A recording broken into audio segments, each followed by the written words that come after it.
bang gumagawa ng krimen? Hindi ka ba sasagot? Alam mo, pinapahirapan mo lang ang sarili mo.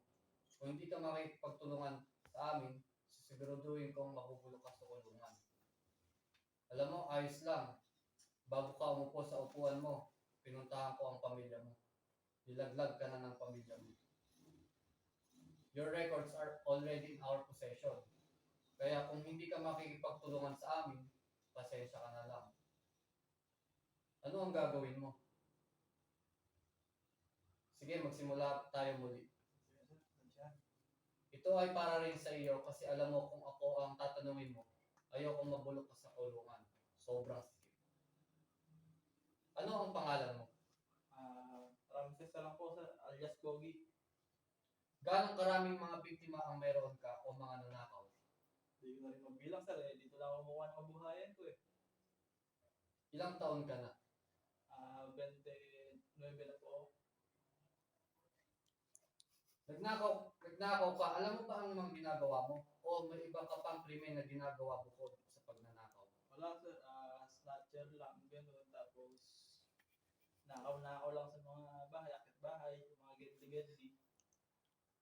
Gaano ka nakatagal sa pagnanakaw? Wala na po, sir. Kung binata na ako, yung naya ang mga tropa ko. Sino ang mga nakakasama mo kapag ginagawa yung krimen? Wala, sir. Minsan, yung best friend ko, kaya yung kapatid ko. Nakakasama mo kapag ginagawa yung krimen? Wala, sir. Ako lang. Minsan, mga tropa ko, may pwede akong ayain sa kanila. Siya ba yung nakasama mo na nakatakas kanina? Opo, sir. Kilala mo ba siya ng personal? Hindi, sir. Kayaan lang kami. Kamag-anak mo ba siya? Hindi lang, sir. Pinsan? Hindi rin. May sindikato ba kayong kabilang ng partner mo? Wala, sir. Pero may gang kami. Kasama ka ba sa sindikato? Hindi po, sir. Pero may mga gang kami. Ilan kayo? Hindi ko rin kilala iba, sir. Pero may mga gang ako sa barangay 1, 2, 3, 4, 5 eh.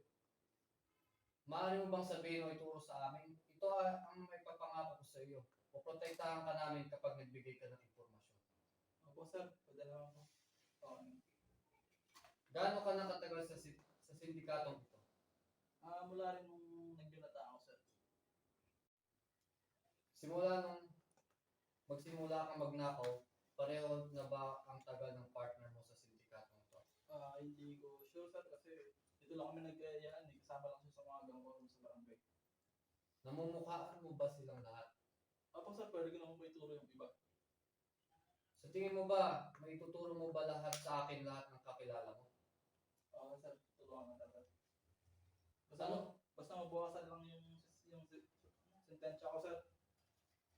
Ano ang nag-udyok sa iyo para gawin ito? Marami naman iba't ibang trabaho ah. Wala akong mahanap ng trabaho, sir. Tsaka sobrang hirap talaga ng buhay ngayon. Nahuli ka na ba sa mga gawain mo o ngayon ka lang nahuli ng mga otoridad? Ngayon lang, sir. Nasaan na yung partner mo ngayon? Hindi ko alam, sir. Iniwanan nga ako eh. May gusto ko pa bang maipaalam sa amin para makatulong sa kasong ito? Kung ano na lang may tutulong ko sa inyo, sir. Kung anong kailangan niya sa akin. Kung anong kaya ko ibigay, sir. Bibigay ko sa inyo. Sige, hindi pa tayo tapos dito. Salamat sa mga impormasyon mo. Salamat din po, sir.